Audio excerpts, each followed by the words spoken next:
নমস্কাৰ মোৰ পাকঘৰলৈ আপোনালোক সকলোকে স্বাগতম জনাইছো। আজি আপোনালোকলৈ লৈ আহিছো তৰমুজৰ বাকলিৰ ভিতৰৰ বগা অংশৰ পৰা বনাব পৰা টুটি ফ্ৰুটিৰ ৰেচিপি। এইটো ৰেচিপি বনাবলৈ একেবাৰে সহজ। এনেদৰে আপোনালোকেও টুটি ফ্ৰুটি বনাই কেক, বিস্কিট, আইচক্ৰীম, মিঠাই বনাওঁতে ব্যৱহাৰ কৰিব পাৰিব। এতিয়া ভিডিঅ'টো চাওঁচোন আহক। এয়া তৰমুজৰ বগা অংশ লৈছো। এতিয়া ইয়াৰ সেউজীয়া বাকলি অংশ কাটি লৈছো।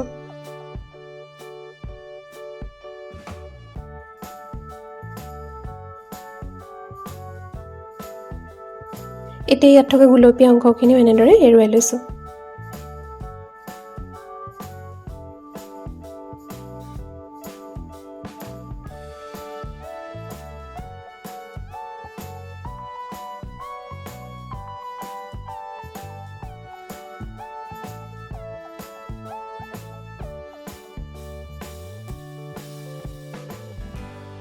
এনেদৰে মই এটা ডাঙৰ তৰমুজৰ বগা অংশৰ গোটেই বাকলিখিনি কাটি ললো।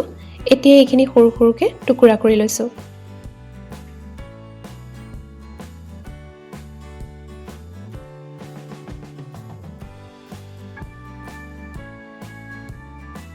এয়া চাওক, ইমানটো জোখত ৰাখিলেই হ'ল।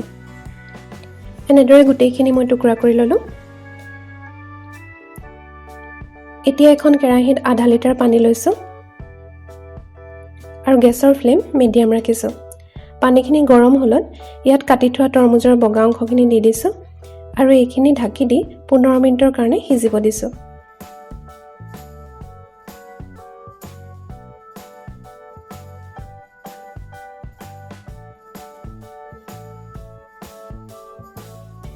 এইখিনি সম্পূৰ্ণকৈ নিসিজাও, ইয়াক আধা সিজাকৈ ৰাখিম।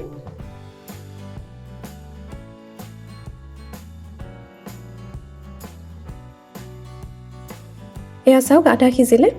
এতিয়া গেছৰ ফ্লেম অফ কৰি দিছো আৰু পানীখিনি এনেদৰে চেকি লৈছো।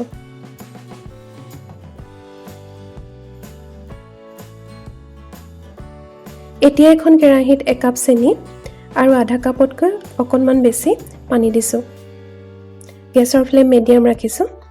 পানীখিনিৰ উতল আহিলে আৰু চেনিখিনি গলিলে এতিয়া ইয়াত আধা সিজাই থোৱা তৰমুজৰ বগা অংশখিনি দি দিছো আৰু ভালদৰে মিলাই লৈছো।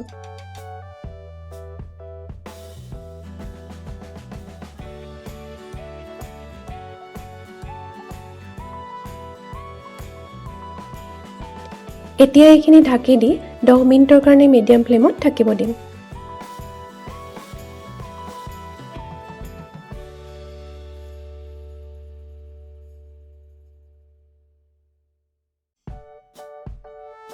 এয়া 10 মিনিটৰ পিছত চাওক, চেনিৰ পানীখিনি ডাঠ হৈ গ'ল। এতিয়া আঙুলি দুটাৰে এনেদৰে চুই চাইছো। চাওক, এডাল সূতাৰ দৰে হ'ল। এইখিনি জোখত হৈ গ'ল। এতিয়া 3টা বাটিত এইখিনি সমানে ভাগ কৰি লওঁ।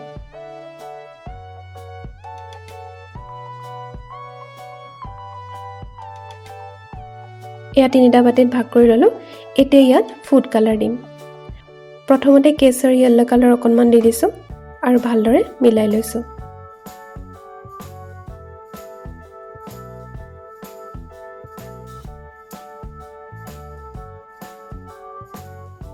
এতিয়া দ্বিতীয়টো বাটিত অৰেঞ্জ ৰেড কালাৰ অকণমান দি ভালদৰে মিলাই লওঁ।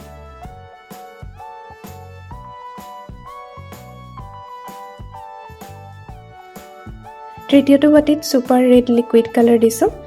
ইয়াত মই 4 টোপাল দিছো আৰু ভালদৰে মিলাই লৈছো। আপোনালোকে পাৰিলে সেউজীয়া ৰংটো দিব। টুটি ফ্ৰুটিত সেউজীয়া ৰংটো বৰ ভাল লাগে। এতিয়া এইখিনি 12 ঘণ্টাৰ কাৰণে এনেদৰে থাকিব দিম যাতে ৰংখিনি ভালদৰে লাগি যায়। এয়া 12 ঘণ্টা হৈ গ'ল। এতিয়া 12 ঘণ্টাৰ পিছত 3টা ভাগ এনেদৰে প্লেটত উলিয়াই লৈছো। আপোনালোকৰ ওচৰত চালনী থাকিলে চালনীটো এনেদৰে উলিয়াই ল'ব পাৰে।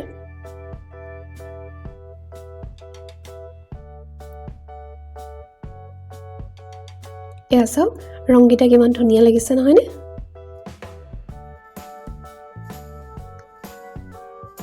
এতিয়া এইখিনি ৰ'দত 3-4 ঘণ্টাৰ কাৰণে শুকুৱাই লম। যদি ৰ'দটো কোমল হয় তেনেহ'লে 5-6 ঘণ্টাৰ কাৰণে দিব লাগিব। এয়া চাওক, টুটি ফ্ৰুটিখিনি শুকাই গ'ল। এয়া আমাৰ টুটি ফ্ৰুটি ৰেডি হৈ গ'ল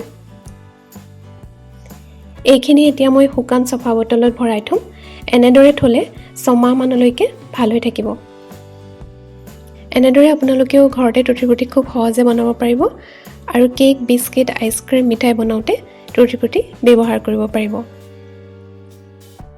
আজিৰ ভিডিঅটো চাই যদি আপোনালোকে ভাল পালে তেনেহলে ভিডিঅটো লাইক কৰিব আৰু চেনেলটো যদি সাবস্ক্ৰাইব কৰা নাই সাবস্ক্ৰাইব কৰিব আৰু বেল আইকনটো ক্লিক কৰিব বেল আইকনটো ক্লিক কৰিলে মই যেতিয়া নতুন ভিডিঅ আপলোড কৰোঁ তেতিয়া আপোনালোকলৈ নটিফিকেশন যাব আৰু ভিডিঅটো আপোনালোকে চাব পাৰিব তেনেহলে আজিলৈ আহোঁ ধন্যবাদ